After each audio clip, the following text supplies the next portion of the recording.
Welcome everybody to the big show. Today we are going to talk about toxic high performers.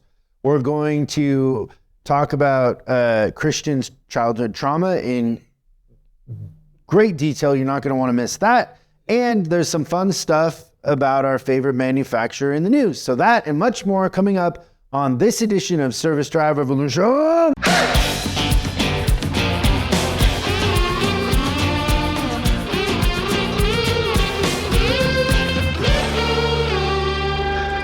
How's it going, Christian? Better than ever. My buddy Chase Hughes came by yesterday with his trained German Shepherd. Assassin dog. The year and a half. My dogs were completely unimpressed. Really? This dog is so smart, does like crazy tactical stuff, will attack, speaks German, like whatever. And I have raised entitled, what are they, Z? What are my dogs, Z's? Gen Zs. Gen Zs. They literally straight up just say like, why would you work that hard? You can have all this. Yeah, like I get snacks anyways. That's so great. You've raised entitled dogs. See no reason to get up and work. Speaking of pets, like I went to the pet store the other day. And I'm like, because I really like a dog, but the travel and all the stuff, I'm a little bit worried about leaving the dog at home for long periods of time. So I'm like, well, what are some alternatives? So I go to the pet store and I look at the birds, and then I remember that I actually can't stand the sound of Kasha's bird. So that was out right away. And then I got into the fish section, and I'm like, okay, well, maybe I just want a goldfish, like something low maintenance and like low commitment. And if it dies, it's not that big a deal. So you wouldn't believe how many different kinds of goldfish there are. Like there are goldfish that are gold. There are goldfish that are white. You have koi fish. You have like a whole bunch of different stuff. So this dude starts following me. I guess he works there. And he's like asking me all these questions about like my fish identification needs. So he asked me tons of questions. I think I answered him. And then like the last straw, like, it's so California. He's like, are you gonna do you want an aquarium? And I'm like, really? I don't care what the zodiac sign of the fish is. And I left. That took a while. How is everything else? Good. I kind of hit that point again where, I don't know, I get on the scale every day, and a couple of weeks. Weigh yourself every day. And I got on the scale and hit the number. There's trouble. Bless her heart. Like Claudia, my girlfriend, she's like, I think she picked me up from work one day, and she's like, oh no, I think I shrunk your shirt in the dryer. And I looked at her, I'm like, it wasn't the dryer. I know you're not big into the fetish community, but there's a fetish not as much as I'd like to be. Feeder. Yeah, I know. Like somebody who gets pleasure out of feeding somebody. Like, so the bigger they are, the better you feel. Like it's a. Yeah. So I think with her, it's there's just something about like it's not the fetish. It's way more the like me being bigger is a sign that she's doing a good job taking care of me. Well, they're the same, aren't they? Yeah. Maybe it's a little more deviance in the feeder community, but I don't know that I see her as that, but it's really funny. So like we had that talk on Sunday, and I was like, wait, what day did you tip the scale? Sunday. Yeah. So then what goes through your head at that moment? I'm not controlling my outcome like I need to. When you're in that headspace and you feel like you're not controlling it, there's another person that has a influence on it. That's right. And that other person has a fetish that is contrary to me being where what I would say is my ideal area. Yeah. Right. So then how do you process that? So Sunday night we have the conversation, then I start to go over the ground rules of, kind of explaining proteins, micronutrients. What do you call that? You're giving a nutrition lesson? Yes. And what is good and what's bad. But there's a fundamental breakdown if you're explaining to an adult how carbs and protein, because your problem is carbs, right? Always. It's my weak spot for sure. If they don't know that by now, what makes you think that you're going to be able to I don't know, because the next step is I take it over, right? So you had a conversation with her. Yes. Then what the food that was prepared after that conversation was hard-boiled eggs. Hard-boiled eggs. And then I think yesterday you were eating salmon and rice. Yeah, no rice. It was just salmon, asparagus, and mushrooms. And then Monday was chicken breast and spinach. What is your lunch today? Shrimp Alfredo, cheesecake. Come on. How did we go from salmon with no rice and veggies to a shrimp Alfredo? You're joking. 3 days.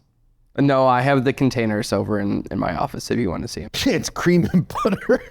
You put carbs on top of the carbs. That's so funny. Okay, what's in the news?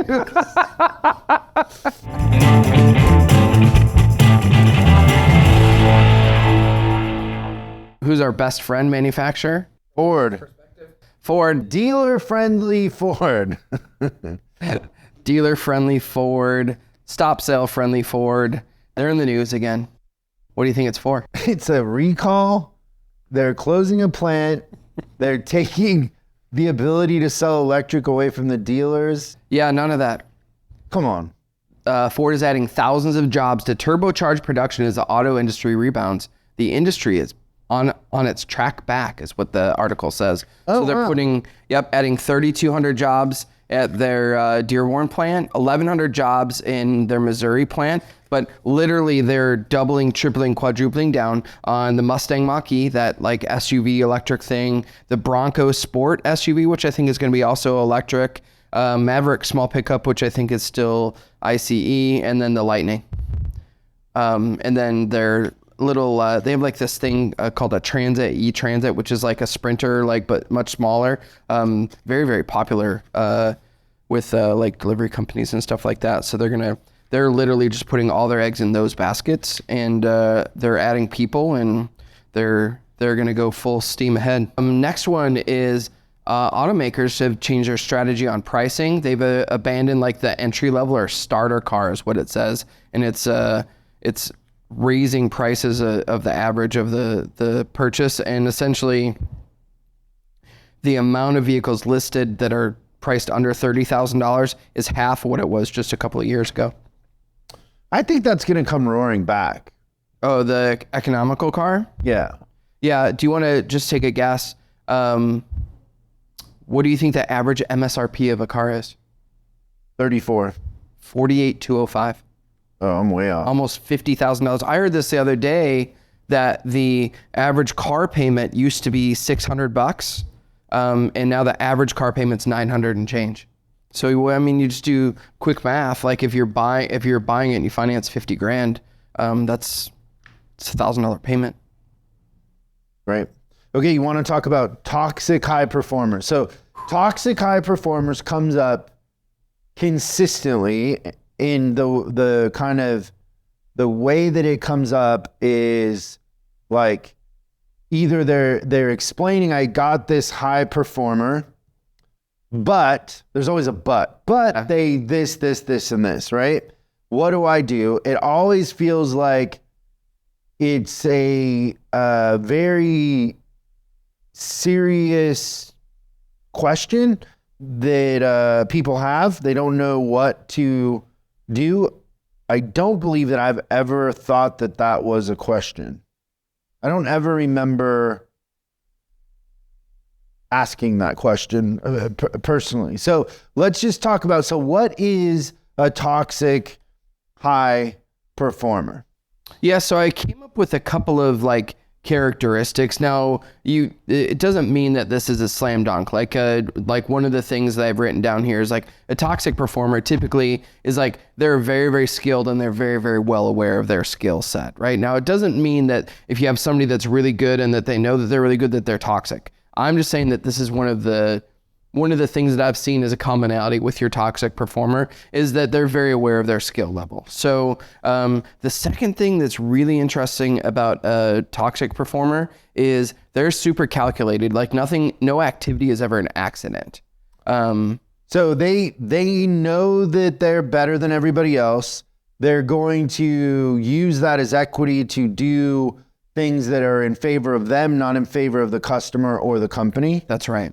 And they oftentimes get caught. So to your second one, you catch them doing it, but they're very intentional in what they're doing and they think it's justified. Kind of like with Claudia, like you're trying to explain to her what carbs are, like, and we're saying somebody who's lived half their life doesn't know what carbs are is a crazy thing.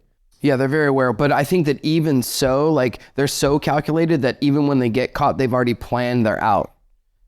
So it's like, oh, they expected you to get, like, I don't know, it's crazy to say that, but it kind of goes into my next thing. They're master manipulators. They're really, really good at manipulating people. And a lot of times they're really good at manipulating management, which is fascinating to watch because it's like you go in there with the best of intentions as a leader and then they somehow flip it. I would add to that in the fact that I would say a lot of times when this comes up, the management is in over their head. They're not even a match. Yeah. They're not even a match. Yeah, that's a really good point. Next is, and you kind of alluded to this, the customer only matters when it suits them. The customer is a weapon, not an actually that we value the outcome of the customer. And low empathy people. That's right. When they're really trying to work with something, they're a good politician. Like the toxic performer is the one that does a great job of rallying everybody else around their cause. And not even the people that they rally around don't even see that it's all about the toxic performer's end goal. It feels like it's the group, but it's the individual.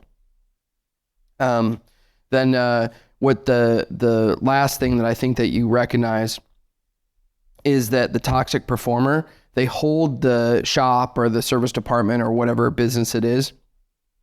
They hold it down even though you might not see it, right? So I think the best example that I can give you is, let's say that you've got a shop that produces, 200 hours a week, and this one person performs 100 of the 200 hours. And when you pull them out of the equation and you recognize, oh, it's a toxic performer, it's not good, typically what happens with that shop, it then begins to produce 250 hours without the 100 hours from the person. So like the math almost doesn't make sense, but what you find is that this person getting their 100 hours is keeping somebody else from getting 50 or 60, and the masses actually kind of perform well and they do a better job on every RO. So you might not see it, but it feels like they're the ones propping up the shop, but really they're holding it down. So then I guess the next question is, what do we do with them? They need a hug. Really? Yeah. Nobody's ever given them a hug, like made them feel loved. And so they're acting out. I don't agree with that at all. Have you ever tried it? Have you ever tried to give a toxic performer a hug? You're probably worried about HR. No, I don't really worry about HR that much, believe it or not. What? Yeah. You better worry about HR. I should, right? Some of the stuff that I say. But no, I don't. I'm trying to think back at times that I've given the toxic performer a hug, and then they think that they've got an advantage over me. Then you didn't give them a good hug. It wasn't a hug that was like, hey, you need validation, you need love. It was more like, hey, I'm going to give you this because I want something in return. Yeah. Okay. No? Well, why don't we just agree to disagree on that one? What about moving them into a different role? So if we take a toxic performer from role A and put them into a different role, they won't be toxic anymore? Yeah. Like maybe they need a different responsibility. Like let's say you take an advisor that's toxic when they're dealing with customers, but you move them to an internal advisor. That's one where I could almost see it, because you'd eliminate the need for manipulation. You don't necessarily change the person. You just change their opportunity. No, I don't believe any of this, but I feel like that's what, I never understand why people have this question, in the sense that whenever this is posed and you're looking at the situation for what it is, it seems like the manager asking this question is a masochist. They're a masochist, and then also they're not recruiting. Is a feeder a masochist? Maybe. Okay. You are a victim of a feeder. You know that, right? You're a little fetish toy and you don't even know it. God, I always wanted a ball gag. It's always like, oh, well, I can't do anything. And it's like, well, you control the schedule, where they sit, like What work they get, all that stuff, right? you control a lot of things, but you aren't in control. It's like, what is your intention? Like, I've never seen somebody get rid of a toxic high performer and in the long run, they did worse. No, and the funny thing is haven't you noticed they instantly, the team and themselves, they get better, right? Because I think that the main reason people keep toxic performers, it's because they're managing out of fear that they couldn't possibly replace whatever it is. And they're not recruiting, so they don't understand what else is out there. They haven't invested any equity into having a bench. Yep. Like the thing that we always say, like always be recruiting, always be interviewing. Because they haven't been recruiting, it's easier day in and day out to tolerate it to your demise than to change it. Yeah. Which to me, I would never let somebody hold me hostage. I just wouldn't. There's no way. Yeah, I think that probably one of the better things to recognize too, if you're in this situation, I would really challenge everybody. Like the one thing that eliminating the toxic performer, whether you move them or whatever it is, I don't really care. But the one thing that it does force you to do is that forces you into action, right? Like if they're not there anymore, you have to do something. And I think that sometimes that's the best way. Is like necessity will force it, but after you do it out of necessity once, you'll prepare for it every time after that. I just thought of something too that's a commonality between the way you're handling your feeder situation and the way a lot of people handle this is a lot of times when this conversation comes up, I will call the toxic person in and I'll say, hey, your attitude's affecting everybody else and you whatever. And do you think that's the first time they heard it or the 10th time? 10th time. No, it's the first time. Oh. Most of the time people are walking around saying this person's toxic, this person's toxic. Telling everybody except the person. And my style is I'll go right at them. And your style is, well, I don't want to hurt her feelings, so I'll eat the Alfredo and the shrimp or whatever, right? Do you see the connection there? I do. You think I'm helping you with your feeder thing or not? Maybe, there's a difference between how I treat work and how I treat her, for sure. Yeah, that's always funny to me. I have a friend that's like that, where he is really, really good in business, but his dating life is like, you wouldn't know it's the same person. Yeah. But I would contend that the really fast feedback, and one of the reasons why I feel like I'm never in that situation is I'm addressing it in the moment, not thinking about it, carrying it around, talking about it to other people. Like I always feel weird talking to somebody else about something, unless I need advice or a different approach, but most of the time I'd rather just tell the person. Yeah. Yeah, so that direct approach eliminates the toxic performer because like by the time you have to do all these things to become toxic, right? But if you're seeing an activity that could be construed as toxic later on down the road, you're trying to nip it in the bud before, right? Yeah, and I think one thing for me too that is a blind spot is I'm a little intimidating and a little quiet, right? Like I'm not always the one to fill up a room with words. I might listen more, ask more questions. The outcome of that sometimes is people will impose their own ideas on what I'm thinking. I think a lot of people are trying to anticipate what you're thinking, and you don't play your cards very rarely. No, but I do try very hard that if it's something negative, I go right at it, so nobody's ever surprised.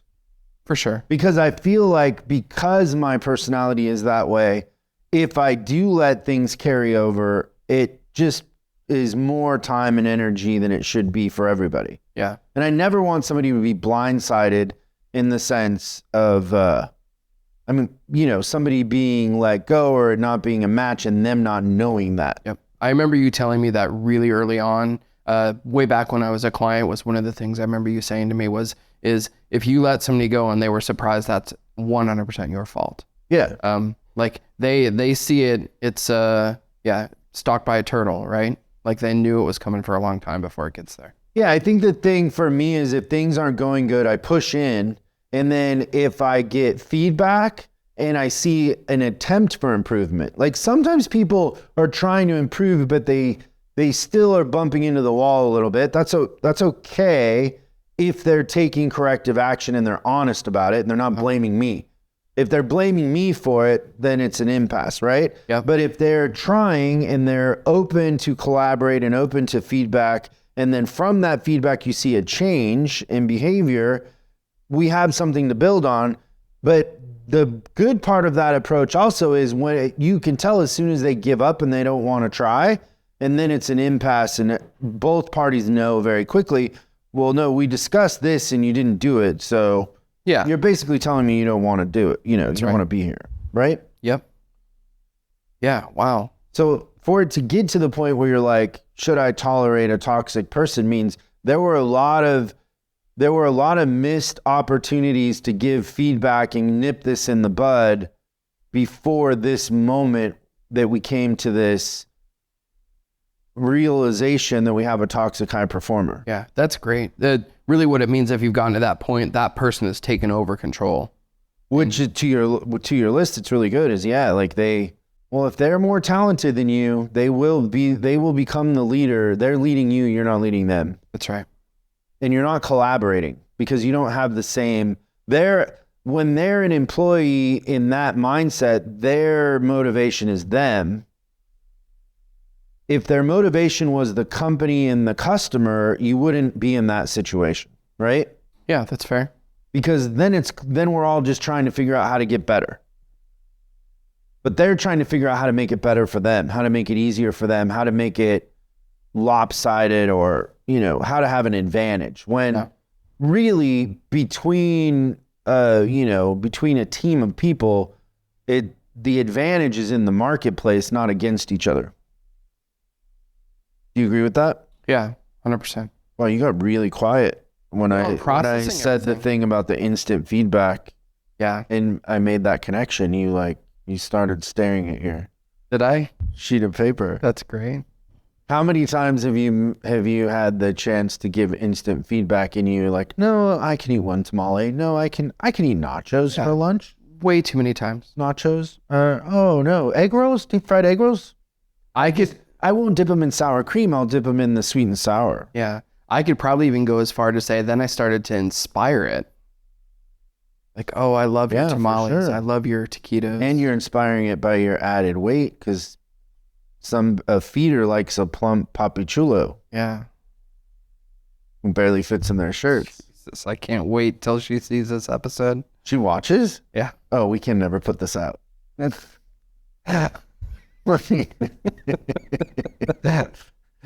Forces me to have a conversation before it airs. I don't understand the carb confusion, because I deal with that at home too. Yeah. I don't understand that nutritional thing. So I believe that if you find yourself asking the question, what should I do with the toxic high performer, you've let it go too far. Yeah, that's probably where I started looking at the ground, was thinking about that, because I've had toxic performers work for me before, and there was 10 opportunities to change it before the one. The other thing that people say is like, well, I got this advisor, but they're cancer. I got this tech and they're cancer. And I'm like, you're describing an employee as cancer? Like, how did you get to that point? Where Plus you're the surgeon. Yeah. Like at the first sign of cancer. But once again, you go talk to that cancer, and most of the time they're running their own business. They're oblivious to any dissatisfaction. Yeah. They think because it's allowed, they think it's, they convince themselves that it's okay. Their cognitive bias has kicked in a long time ago. Yeah, I agree with that. They justify it. Good. Well, fun stuff. Thanks everybody for tuning in. We'll see you next time on Service Drive Revolution. Thanks so much for watching this episode of Service Drive Revolution. We're uploading new stuff every day, so make sure you subscribe and click the bell icon so you don't miss out. If you have a question you'd like us to answer on the show, call 8333-ASK-SDR and we'll answer your question on the show. That's 8333-ASK-SDR. For special deals on our books and training, head over to offers.chriscollinsinc.com. Now that's offers.chriscollinsinc.com. I'm Chris Collins, and I'll see you in the next video.